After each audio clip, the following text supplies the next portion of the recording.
The call across the stars. The message traveled across the stars like a whisper in the void. It came from a small, fragile world deep in the Joral sector. The planet, once green and rich with life, now burned. Smoke covered its skies. Cities crumbled. The people were running out of time. The invaders, known as the Core, were not interested in peace. They came with fire. They came with hunger. They wanted only to conquer, destroy, and move on to the next world. The rulers of the planet, known as the Vora, had no more ships to send. Their weapons had melted against the Core's armor. Their warriors had fallen. Their cries echoed in space. So the Vora did what they once swore never to do. They activated the beacon. A glowing sphere rose from the ruins of their last temple. Ancient, old, and full of warning, it sent one word across the galaxy: help. The signal reached many. Some ignored it. Some feared it. Some watched in silence, but one world responded. Earth. No speech. No council meeting. No long debate. Earth responded in silence with action. Far from the peaceful-looking planet, in a hidden station above Jupiter's orbit, a black gate opened. From it came the Dagger-class fleet, silent warships with old scars and new weapons. Among them were not the kind of heroes the Vora had prayed for. They were not diplomats. Not saints. Not healers. They were Deathworlders, born on a planet where everything fought to survive. Trained in the worst places on Earth. Sharpened by war. Perfected by loss, the lead dropship cut through space and entered Vora's broken orbit. The ground below was ash. Core soldiers roamed freely. Vora civilians hid beneath ruined streets. One of the alien children looked up as the sky flashed. A sleek, black shape burst through the clouds, engines roaring low like growls from a beast. The monsters had arrived not to destroy the Vora, but to save them. Inside the ship, Commander Nate sat still. His eyes scanned the map glowing before him. Touchdown in 2 minutes, said the pilot. Nate gave a nod. Around him, a dozen men and women checked their gear. Each one looked calm, deadly calm. They were human, yes. But not ordinary ones. They were trained in war zones where gravity crushed lungs. Where firestorms burned for weeks. Where enemies had 4 arms, 6 eyes, or no mercy. And yet, Earth's Deathworlders survived. More than survived, they became nightmares. To those who fought them. One soldier, Myra, checked her gloves. Any civilians alive? Scanners picked up heat signatures in Sector 7C, Nate answered. Wheel extract. Another soldier grinned. Time to meet the Core. The dropship shook as it landed. The doors slammed open, heat and smoke rushed in and through it. The Deathworlders stepped forward. The Vora, hiding in the shadows of a broken hospital, heard the noise. Loud. Metallic. Like claws against stone. A boy peeked through a crack. He saw dark figures walking toward the center of the city. They moved like shadows, fast and without fear. One of them stopped, looked up, and saw him. The boy froze. Then, something unexpected happened. The figure raised a hand and waved, not like a monster, like a friend, but a friend who carried weapons. Too powerful to name. In orbit, Core commanders watched the drop on their screens. They laughed. Only a few, one said. Send in a swarm. But the swarm would never return. Earth had answered the call, but they didn't send angels, they sent monsters, and monsters do not lose. Monsters in the smoke. The streets were filled with silence and fire. Ruins lay where homes once stood.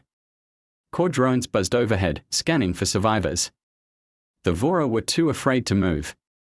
Their shelters were deep underground now, filled with fear and whispers. But then something changed. Something moved above, not the usual shriek of a Core fighter. It was heavy. It was human. Commander Nate led his team through the ashes. Every step they took was silent, smooth, and sharp, like wolves in armor. Their helmets scanned everything. Heat signs. Chemical traces. Movement. 6 Core patrols ahead, said Myra. Standard split, Nate ordered. No warnings. No mercy. The team scattered. Each moved like they'd done this 1,000 times, because they had. These weren't fresh recruits. These were Deathworlders, trained on the deadliest planet known. A Core patrol rounded the corner, screeching in their strange language. Before they could lift their weapons, the first human fired. One shot. One body down, another Deathworlder jumped from the rubble, slamming into 2 Core. Blades flashed. Screams were short. The last Core tried to run. A third human landed behind him like a ghost. Snap. Silent, inside a ruined building, a Vora elder covered 2 children with his cloak. He prayed. Not to the stars. Not to the old gods, but to the myth of Earth. Stories told in whispers. Stories about a planet so cruel that even its plants fought back. A world where fire, ice, and storms shaped the people. He heard the battle outside. Quick. Brutal, then. Silence. He peeked out. He saw them, humans, but not soft, round ones like in the old pictures. These were covered in armor. Scarred. Focused point. One of them saw him. The soldier lowered his weapon and stepped forward. We are here to help, the voice said, muffled but calm. The elder didn't move. The soldier removed his helmet. A face showed beneath, young, tired, and full of fire. We are not your heroes, he said. But we'll make sure they pay. High above, the corps were confused. What are they? One commander hissed. Not normal soldiers, another said. Faster. Stronger. Smarter. One officer screamed, then crush them. Send the brutes. The corps released their heavy units, giants with thick armor and massive claws, but they didn't understand. They were sending beasts into a den of hunters. On the ground, Myra looked up as the corps brutes landed with a crash. Massive. Loud.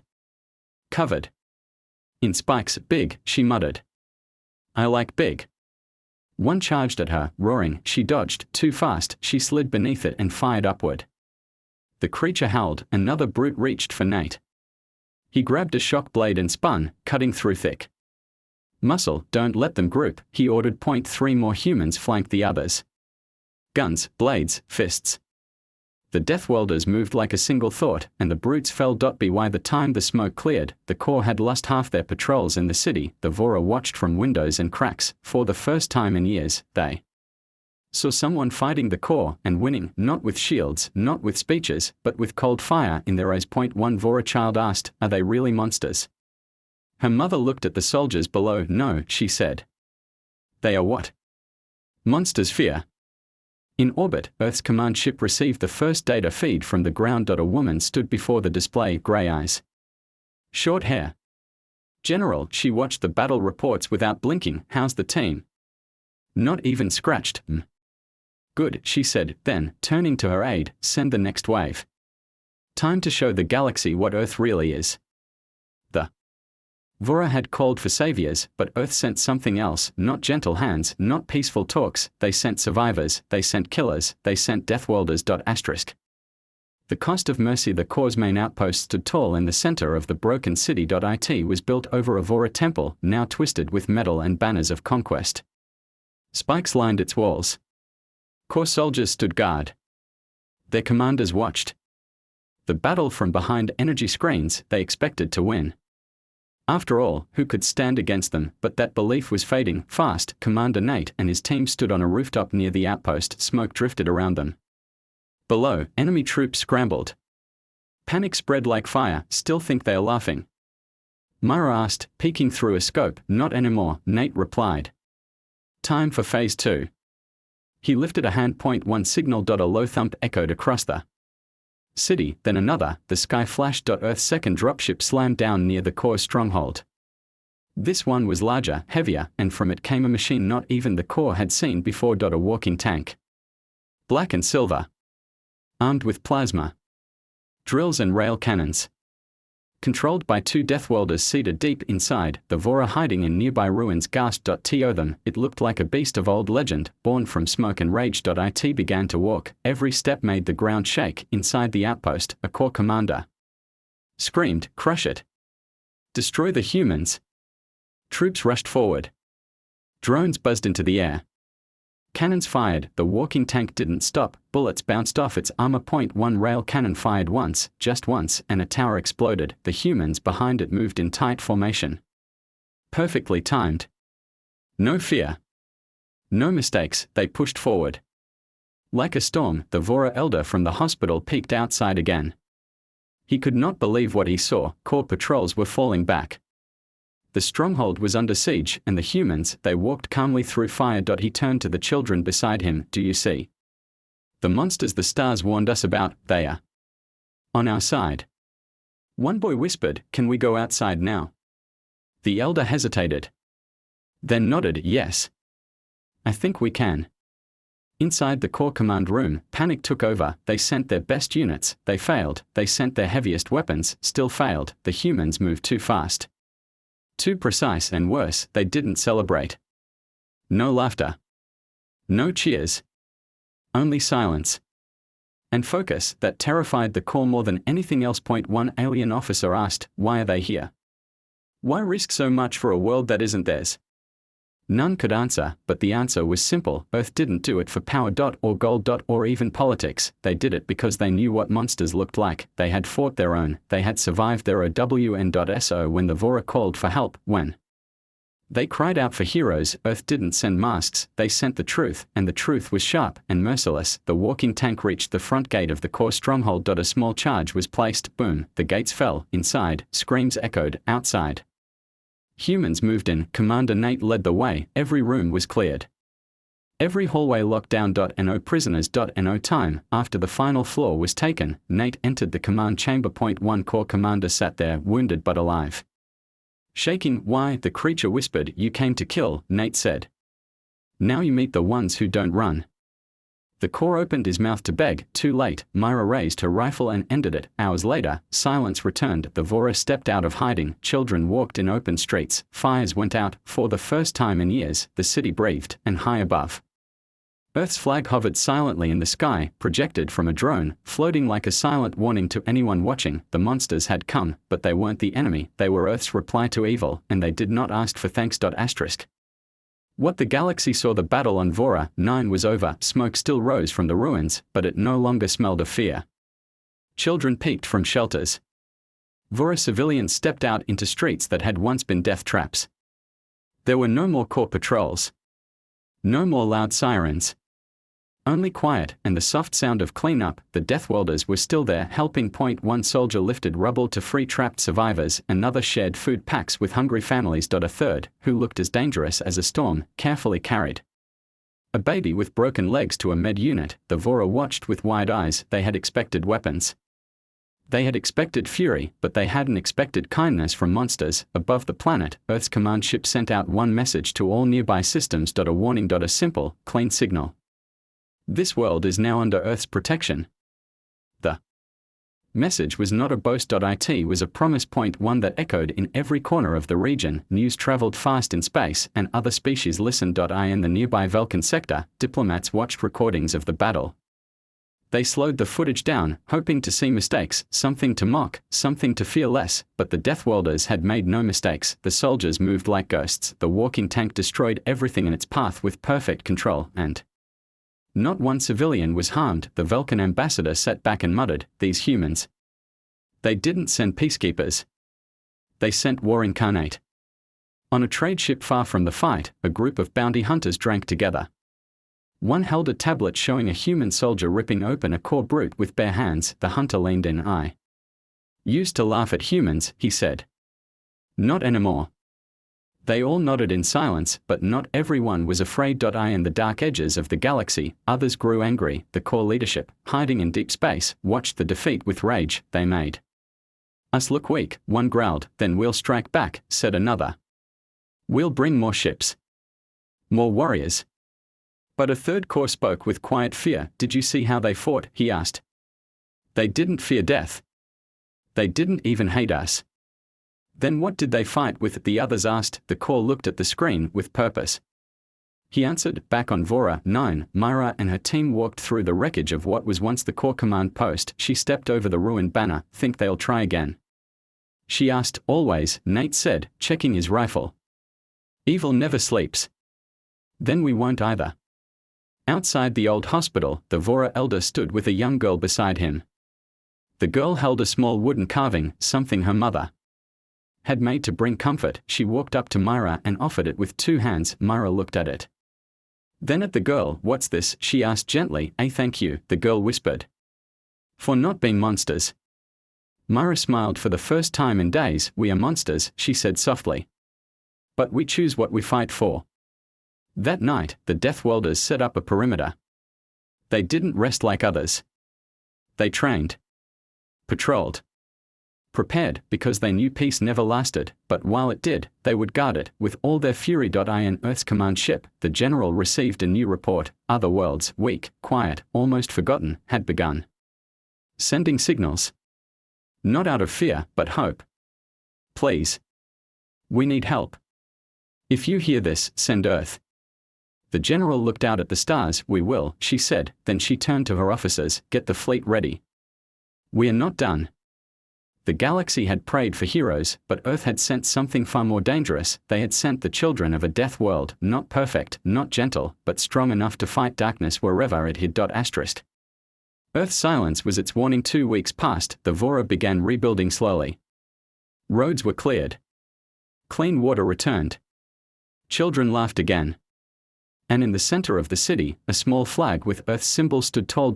Some, it looked like safety. Others across the galaxy, it looked like a challenge. In the heart of the Selenari Confederation, an emergency meeting was held.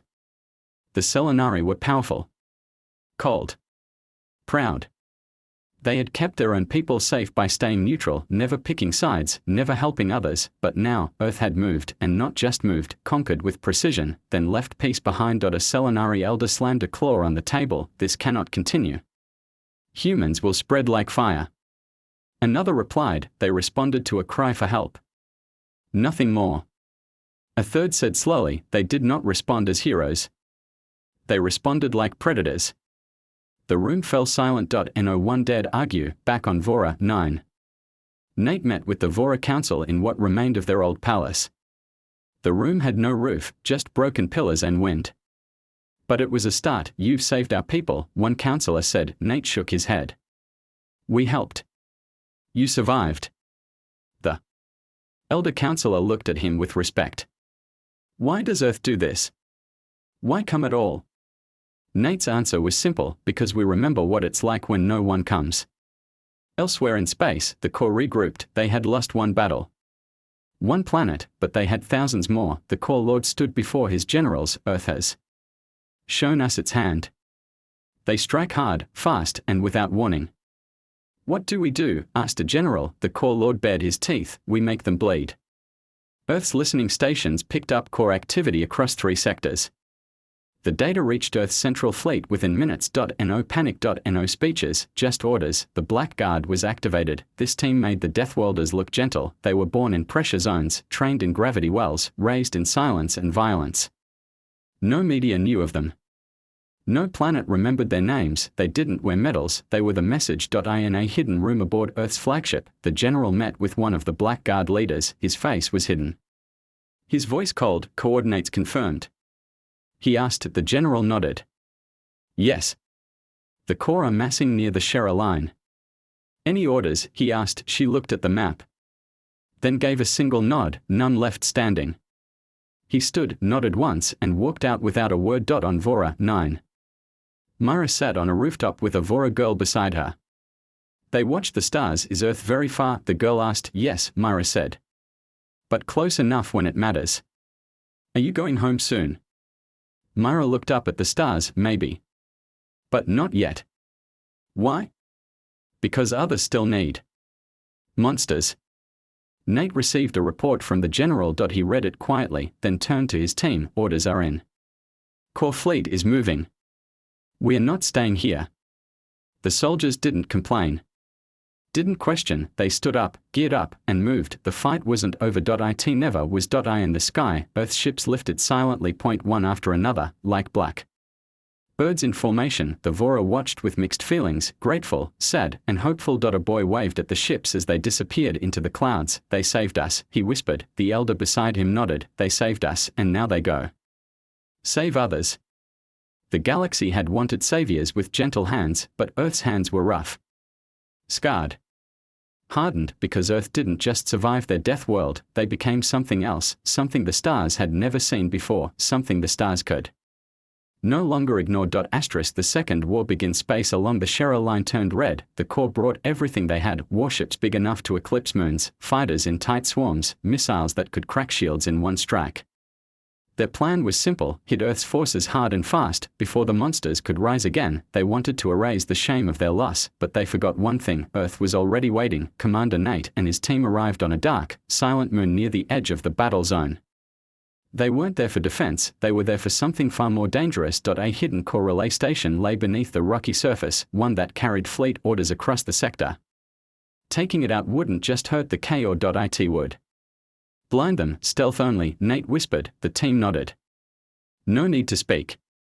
They moved like shadows between rocks and dust, using the silence as cover.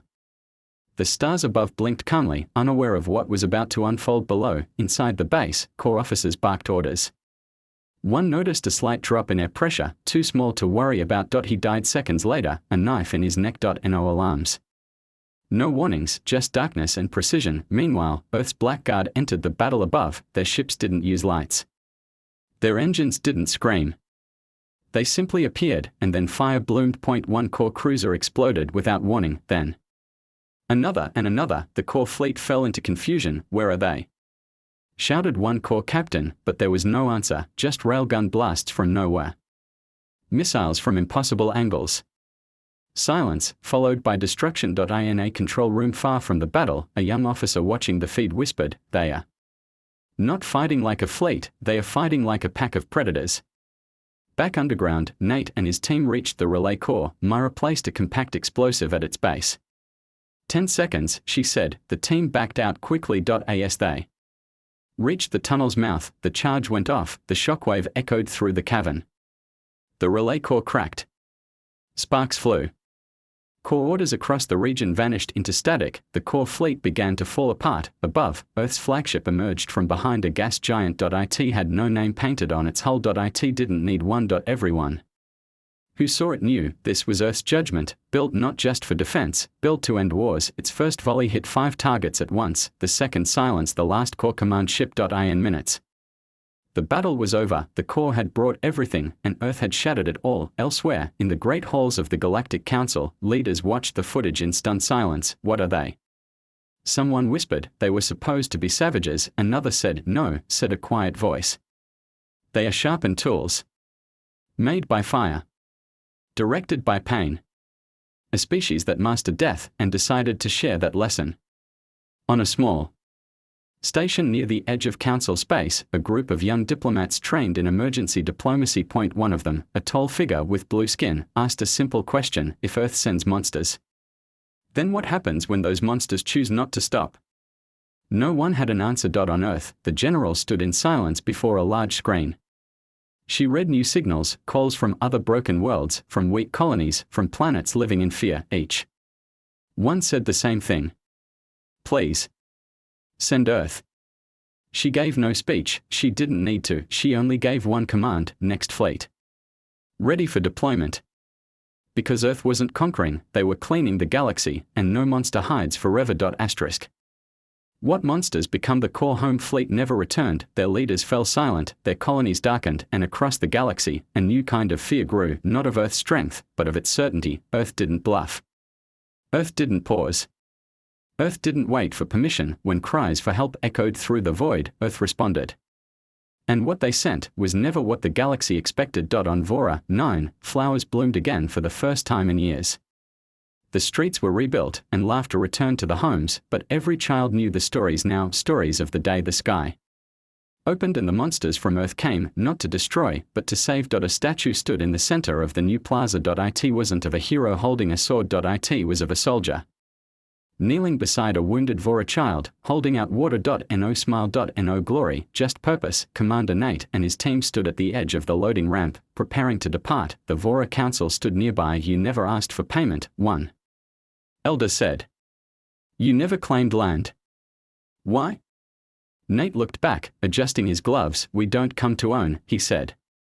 We come because no one came for us.